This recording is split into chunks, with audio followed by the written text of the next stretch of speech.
तुम्हा सगळ्यांच्या मनावरील जी जागा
आणि माझ्या माता भगिनी जेव्हा मला असं मिठीमध्ये घेऊन माझ्या तोंडावर हात फिरवतात तेच समाधान मला माझ्या आयुष्यात पाहिजे.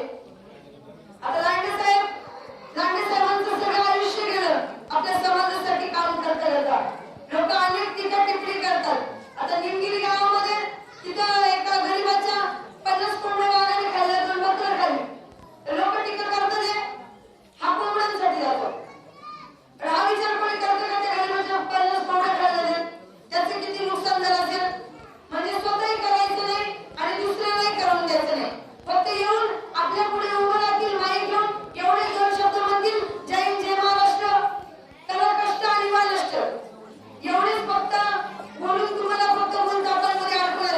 विश्वास तयार करायचे जे की तुम्हाला सर्व महिलांसोबत आहे.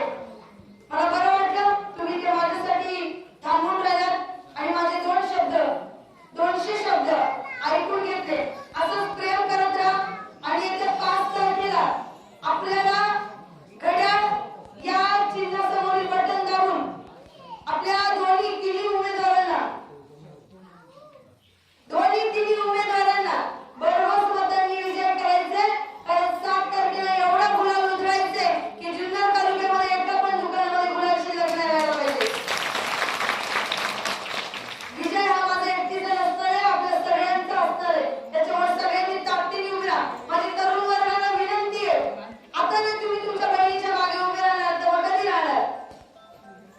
जसं सगळ्यांनी साथ दिली आहे तशी साथ देत राहा. आता बाबा इथे माझ्या कानात येऊन परमणी घेऊन आता मी काय म्हणू 2 कामं मी कशी करणार. भाषण पण म्हणायचं गाणे म्हणायचं तू जरा आणि इतकं माता भगिनी प्रेम देतात. साखर खाऊन जरा त्रास देतो पण तरी मी खाते. पण मी त्यांना म्हटलं इलेक्शन झालं का तुम्हाला एक दिवस हातच घरात घेऊन बसते की गाणे ऐकवते. पण माझं भाषण कसं असो माझे विचार पटो न पटो पण माझं गाण्याने तुम्हाला एवढं तर कळेल का बाबा ही पोरगी खरी आहे की वाटते का. निदान मान तरी हल्ली बाबा. 4 वर्ष झाली मी आपल्या महिलांना बोलते कोणतरी बोला. आपल्या महिला बोलल्यात का अजून कधी बोलणार. पुढचं गाण्याने करते जेणेकरून दिवस इतका चांगला गेलाय. तुम्ही सगळे कटून बघून आलेले असाल पण तरी तुमचा शेवट गोड व्हावा आपल्या सगळ्यांचा शेवट गोड व्हावा यासाठी गाणं म्हणते. आणि पुढे पण कार्यक्रमासाठी जाण्याची रजा घेते. फक्त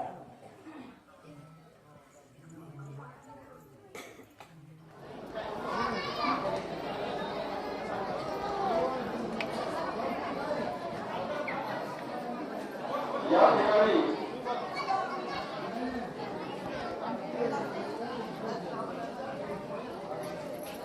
उपस्थित असलेले मतदार राजे बंधू भगिनींनो सध्या आपल्याला माहितच आहे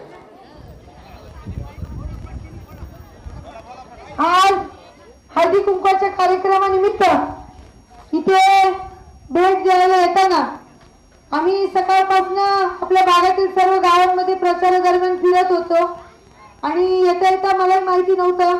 आता इकडे यायच्या आधीच आजनाळ्याला जाऊन आलो कार्यक्रमाला. पण खरंच महिला इथे अजून जमलेल्या नाहीयेत. पण मला पुढेही मी काही महिलांना शब्द दिलाय त्याच्यामुळे मला पुढेही जावं लागते.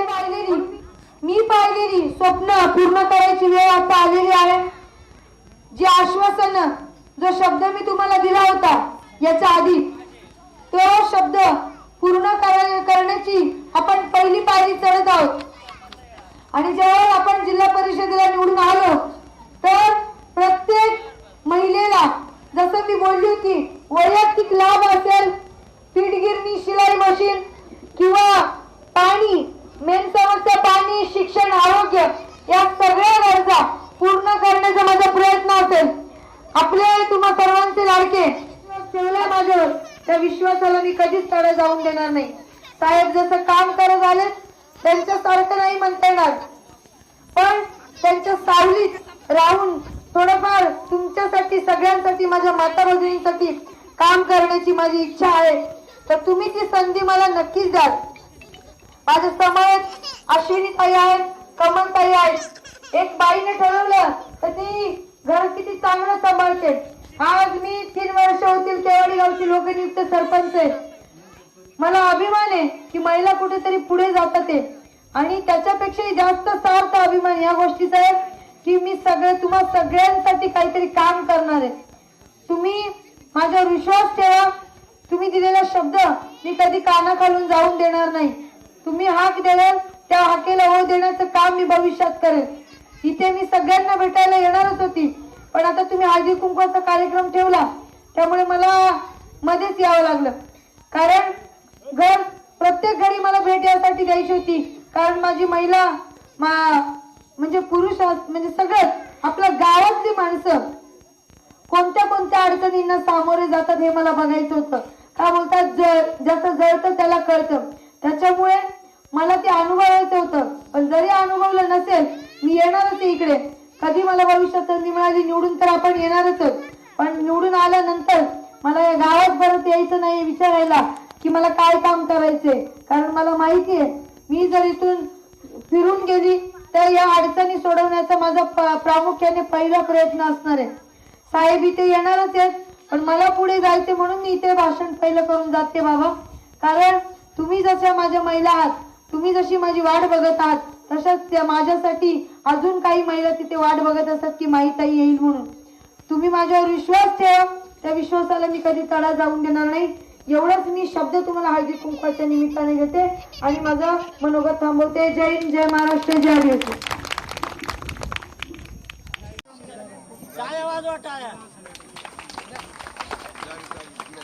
तसेच अश्विनीताई केदारी यांचाही सत्कार होत आहे.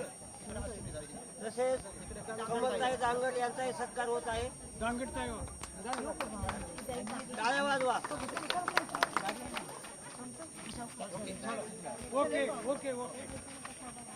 आणि आदिवासी विभागाचं पोषण आदरणीय देवरामजी लांडेसाहेब थोड्याच वेळामध्ये त्यांचे आगमन होते.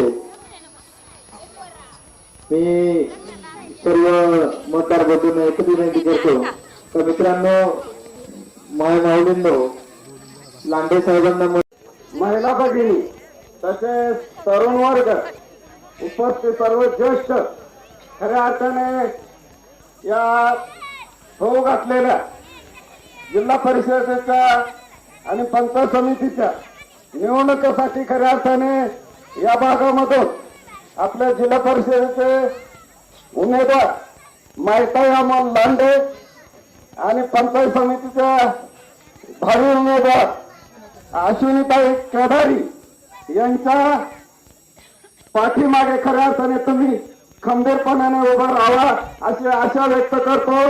त्याचप्रमाणे खऱ्या अर्थाने आमचं तांबेगाव हे खऱ्या अर्थाने चंग बांधला जेवढं आपल्या पश्चिम पट्ट्यातली गाव आहेत त्या गावामध्ये सर्वात जास्त लीड ज्या गावचा असेल त्या गावाला लांडे साहेबांनी खऱ्या अर्थाने बक्षीस ठेवले. म्हणून आमचं तांबेगाव हे कमीत कमी